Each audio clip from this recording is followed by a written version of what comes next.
So welcome everybody. I'm now unmuted, so I think you can hear me. Can everybody hear me all right? Great, excellent. So I'm very honored to have people from so many different locations in the world, from India, Uruguay, Portugal, Britain, maybe other places that I haven't discovered yet. As Jez said, I'm going to start with a talk, not very long, I hope, and then we are going to do the practice that is the main purpose of this 2-evening course. And at the end of that practice, there will be a chance for people to ask questions and basically to give feedback about how that went. And then on Friday, there will be a second related practice. So the practice of tonight is called loving kindness, and the practice of Friday is called compassion practice. And I'll be explaining exactly everything about that in a minute. So then Friday we'll do the second practice, and then there will be another chance to give feedback, ask questions, and generally clear up anything that you don't fully understand. And then in between, you're welcome to try this practice at home, and that will also help you on the Friday to be able to report back what your experiences were with it. And that's useful because with any kind of practice, the first time you do it, you may feel that you can't quite get to grips with it. And then the more you do it, the more you start to feel your way into it. And that's really helpful. So I will encourage you at the end to practice in the 3 days in between. Okay.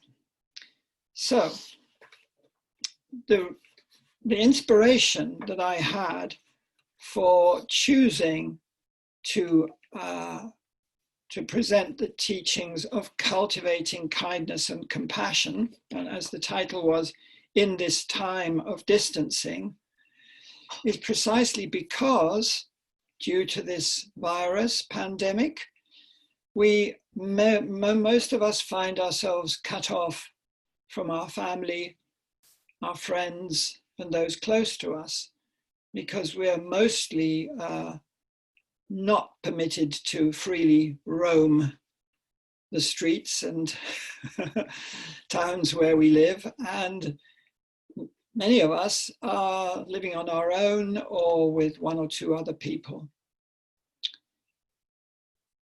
So that's a rather artificial situation we find ourselves in, and means that we don't have the usual close contact with people that we normally have.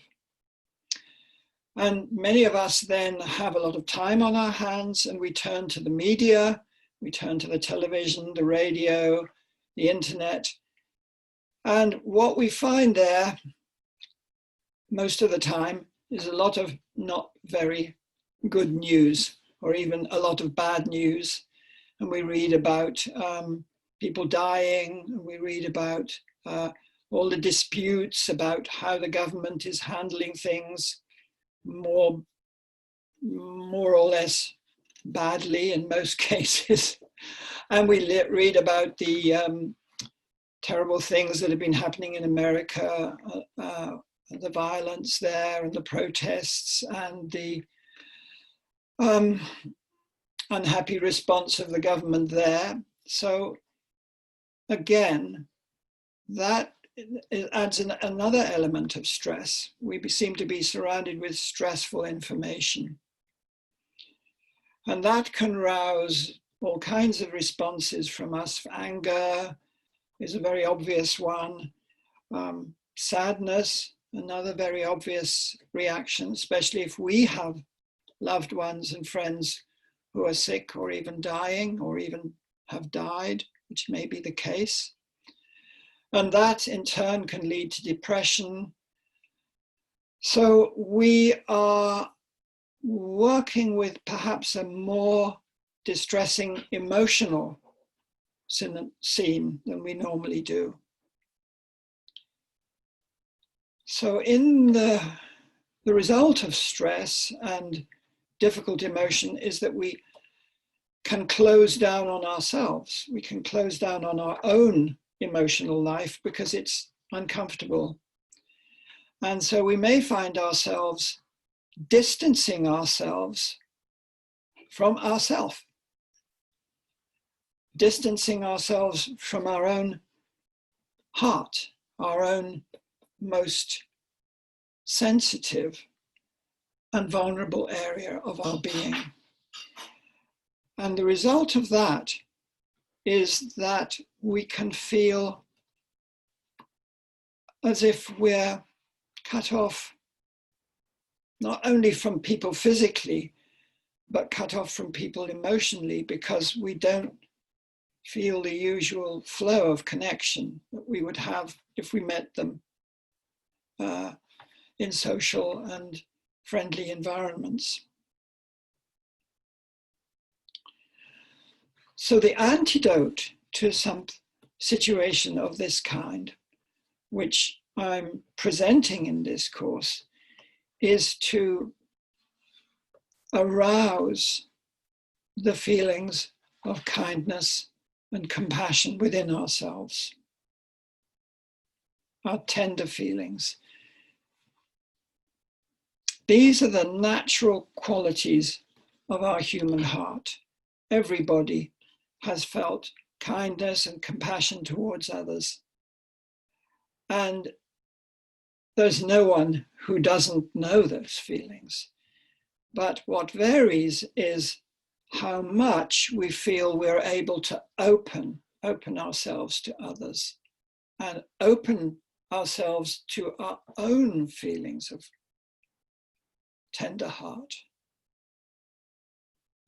And so that's why we have within the vast range, the vast arsenal of Buddhist practice developed over 2,500 years since the Buddha was alive, we have practices to address and work with this very phenomenon of feeling cut off from our heart.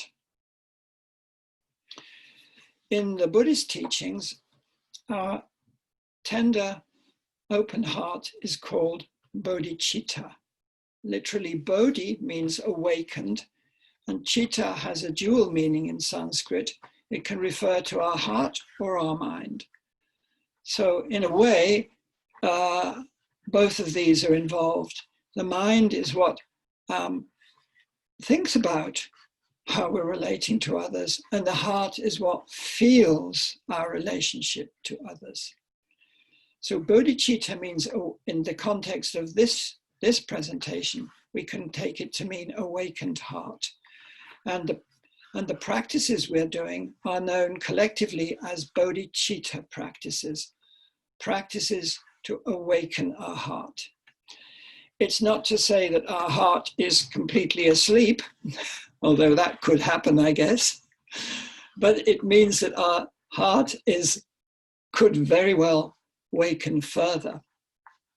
And the very title of the Buddha means awakened one, and that means one whose heart and mind are fully awakened. So we're all on a path, we're all on a spectrum between a closed heart or mind, which may have happened at some point in our life, and a fully opened heart. We're all somewhere on that gradient. And the bodhicitta practice helps us to move forward on that path towards greater awakenment of mind and heart. Traditionally, this was presented as what are known as the Four Immeasurable practices, or the Four Limitless ones. This is a very traditional teaching in Buddhism. And the Four Limitless ones that the Buddha taught were loving kindness, compassion, joy, and equanimity.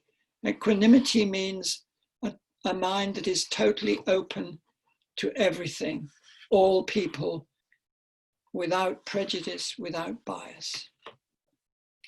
So in this short course, we're going to look at and practice the first two: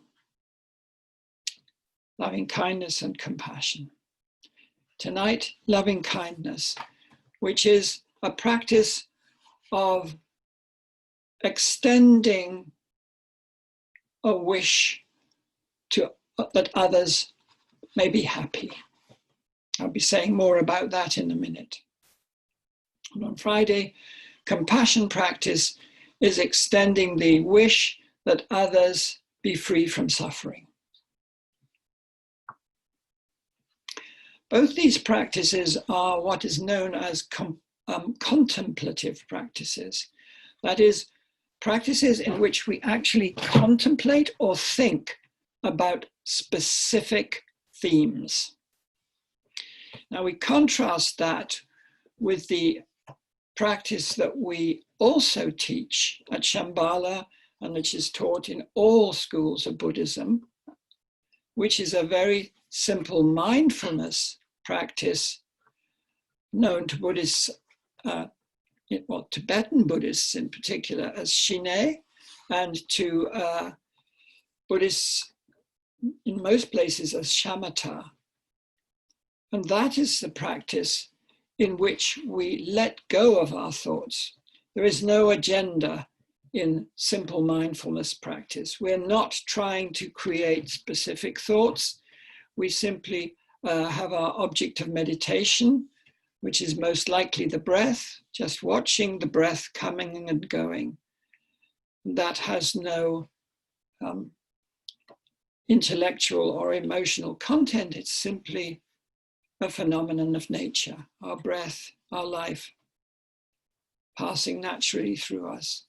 And if thoughts arise, they're not regarded as an obstacle, but we don't follow them along. They would be endless if we followed them. So we're encouraged to simply come back to our breath. Let the thoughts go. Let them dissolve into the space from which they arose and return to our breath. So that is the shortest possible explanation or account of shamatha practice. The two practices we do on this course are quite different, because here we use thoughts as the object of our meditation. And we choose specific themes, the themes of loving kindness and later of compassion, as the focal point. Of course, just as in mindfulness practice, our mind wanders and goes off in various random directions, so it will in this practice. But then, if that happens, as it will, we simply come back to the starting point, to the home ground of the practice, which tonight will be loving kindness, the wish for others to be happy or free of suffering. That's on Friday. In a way, you could say this is a very naive approach. It's almost a childlike approach. We're just going to wish that other people be happy. And just doing that is beginning to arouse or evoke sympathetic and kindly feelings. And we don't need another person in the room to do that. That's why it's so valuable in a time of distancing or isolation. We don't have to be with somebody to evoke these feelings of kindness and compassion, because we're doing it all within the space of our own mind. Our mind is extremely good at creating thoughts and imagining things. And we know that if we do any amount of simple mindfulness meditation, because we see our mind wandering off into the most interesting directions away from the breath, and we start talking to people in our thoughts, having conversations, imagining ourselves in different places. So we're using the power of thought to transport us into a different situation. And the situation we're using is imagining that we're with somebody else and that we are being kind to them.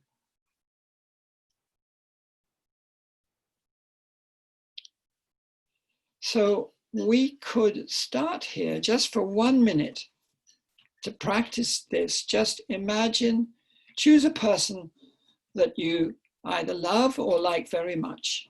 Just choose a person and imagine that you're with them. If it helps you to see their face or hear their voice, that makes it perhaps more real. Just to imagine you're with your friend or loved one, and that you are really appreciating their presence, and you feel that warm glow that you get from being with somebody that you feel very, very friendly or loving towards. Just imagine that for a minute. Close your eyes if you like.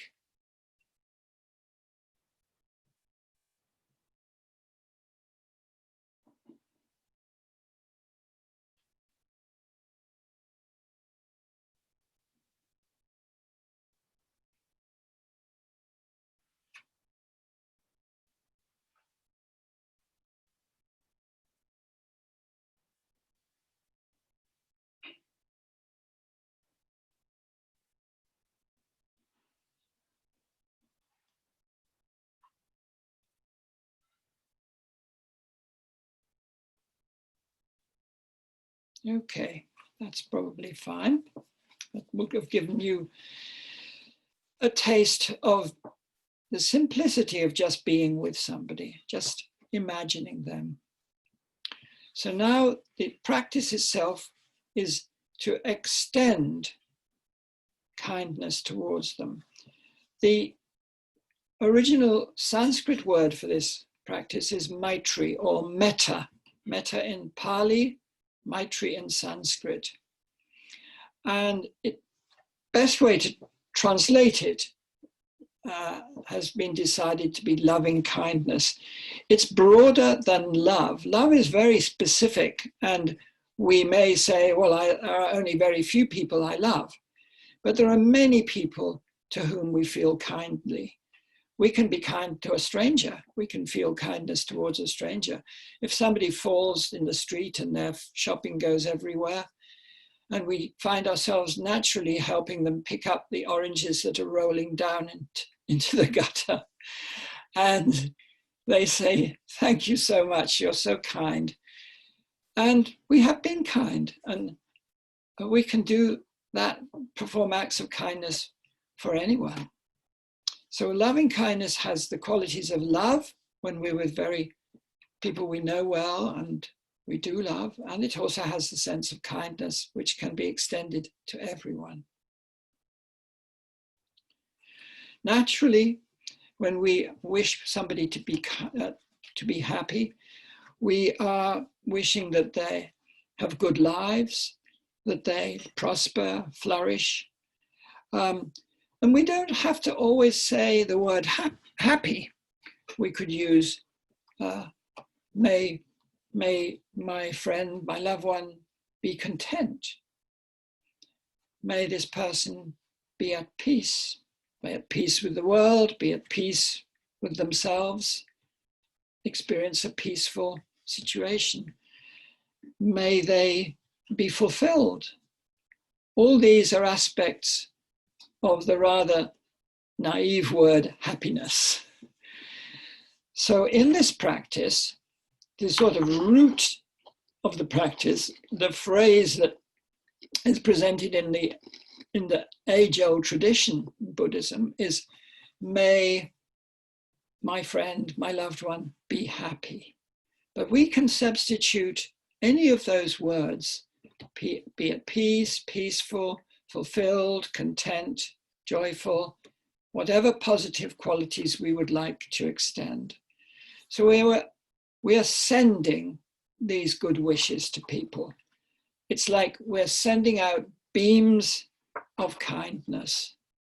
And you can even envision it. Another way of doing this practice that you can play with is actually imagine that beams of gentle, warm light are projecting from your heart to theirs. So any of these ways are ways of doing the practice. There's no right way or wrong way. There's a huge range of possibilities. And we'll talk at the end about what you found worked for you.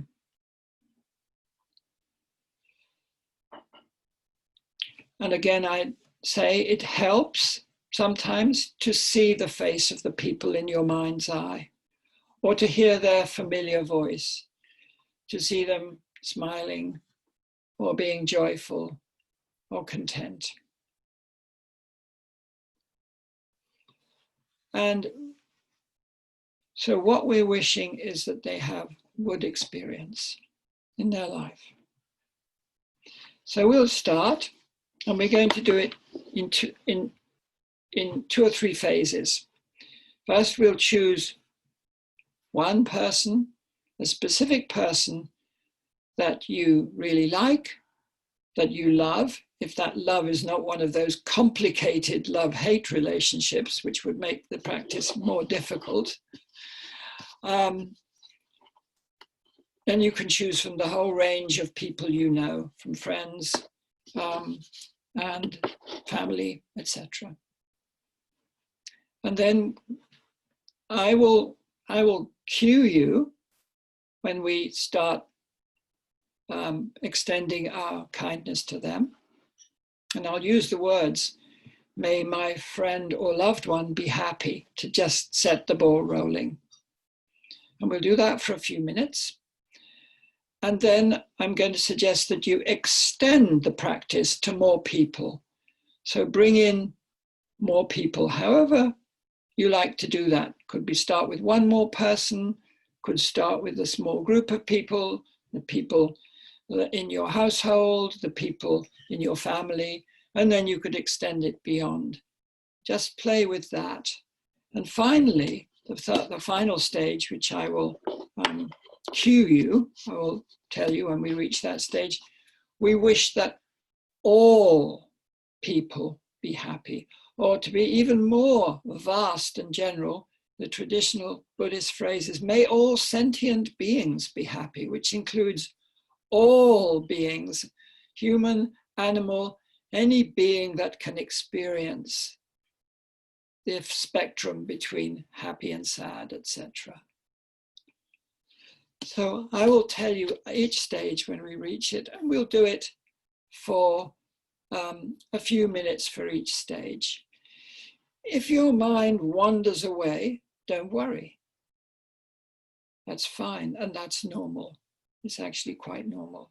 And just when you notice that your mind has wandered off to some perfectly irrelevant topic, when you notice, just come back to where you were before.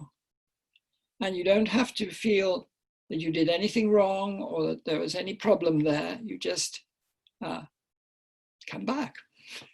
This is what we do in life all the time. We wander off in our mind, get distracted, and come back to the job at hand. So it's a perfectly normal situation.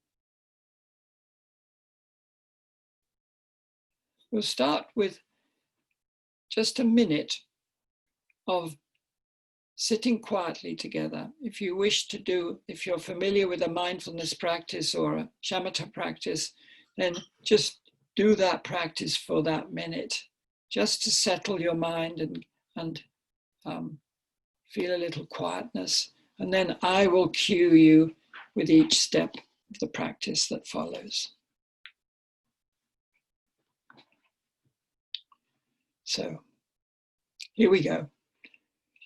I might just have a little gong for this. Chris, yeah. Could you bring me the gong and the striker? Yeah. So, meantime, just sit quietly. And when the gong goes, that's just an extra layer of entering into simple meditation for a minute or two.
So now we'll start the loving kindness practice.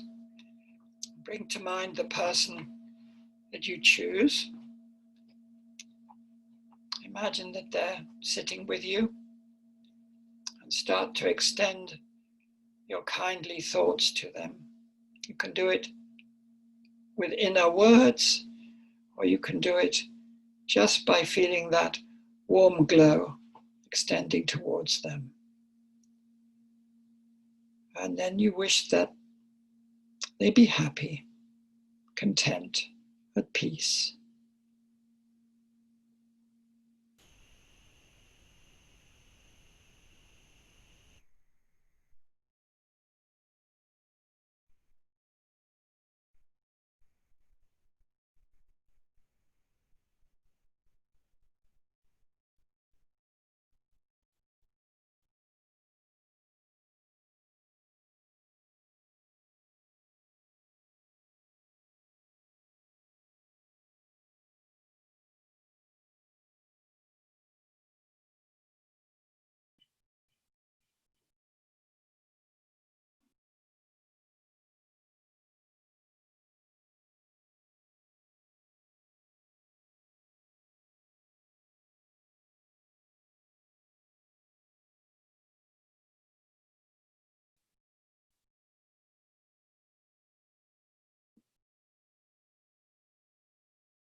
If it helps you to imagine beams of light or beams of love or beams of warmth extending towards them, you're welcome to do that.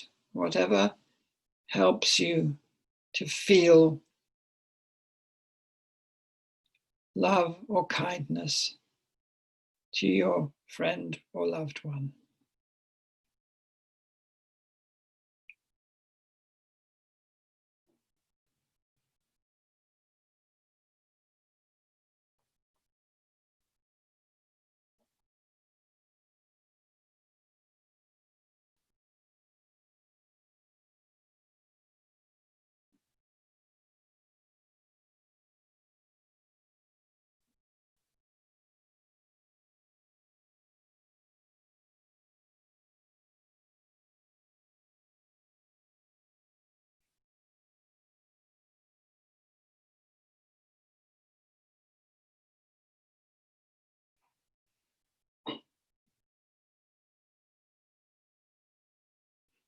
If you get lost in other thoughts, just gently bring yourself back to your friend or loved one that you are present with now.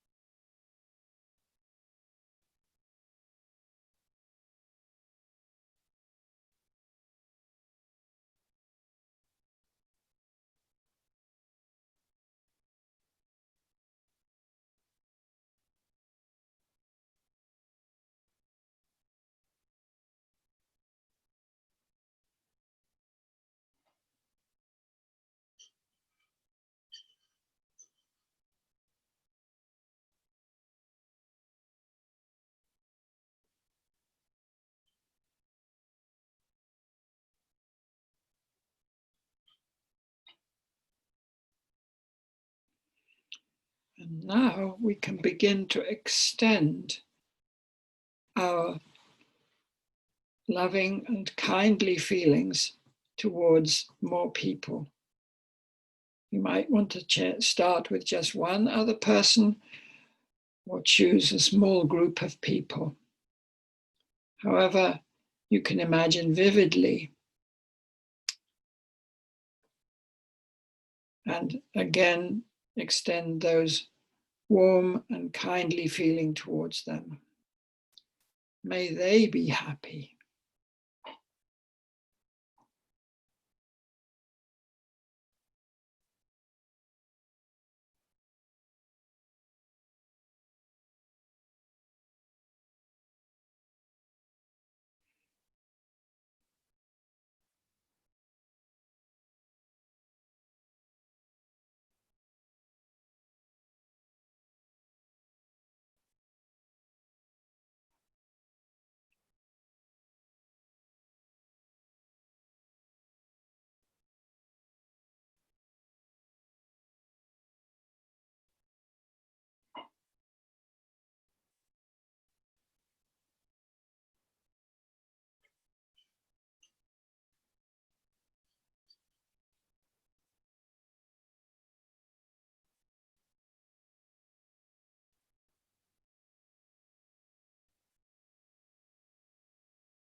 If you find that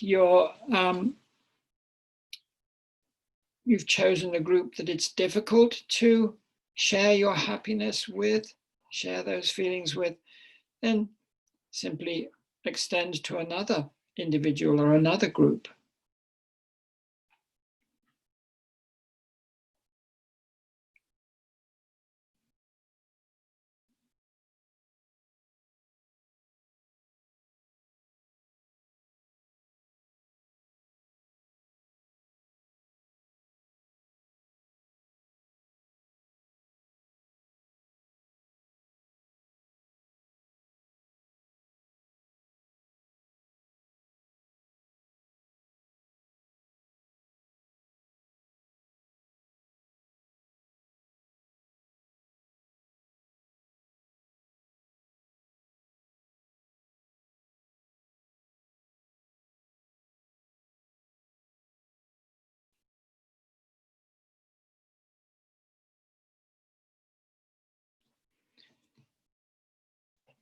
And as we go further in this direction, you can include larger group of people or different groups of people, whatever feels good to you, if there is any group or person that you feel I would like to include as well, just bring them in.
And now we could extend even further. The traditional words are, may all sentient beings be happy. And this makes it much more abstract, but at the same time, what we're sharing our goodwill with the whole world. You may not be able to imagine the whole world, but you could picture it as a globe, or you could go for parts of the world that you feel are particularly struggling, or where there is particular amount of challenge that you would like them to be happy, maybe to be successful in working with this virus, for instance. Many different ways of phrasing our good wishes and our kindness.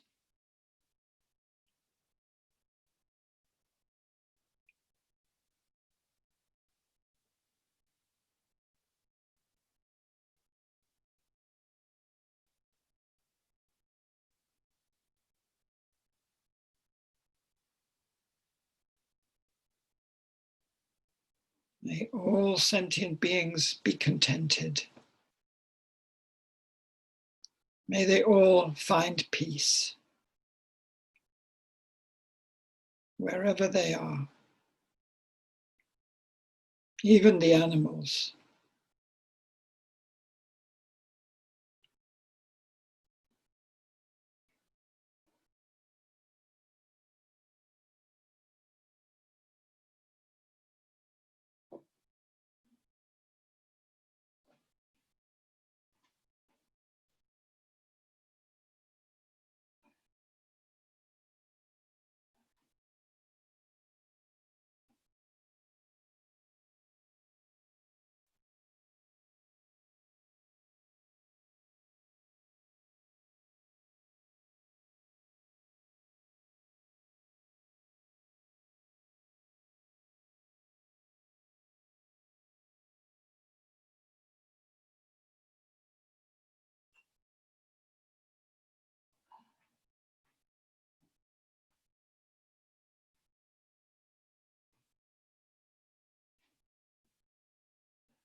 And now, in your own time, return to the simple mindfulness practice that you do, whether it be mindfulness of breathing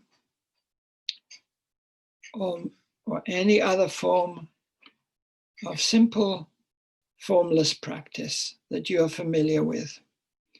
And if you're not familiar with any practice, just let your mind go loose and free and enjoy the simplicity of the quietness.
So, thank you very much for your quiet attention.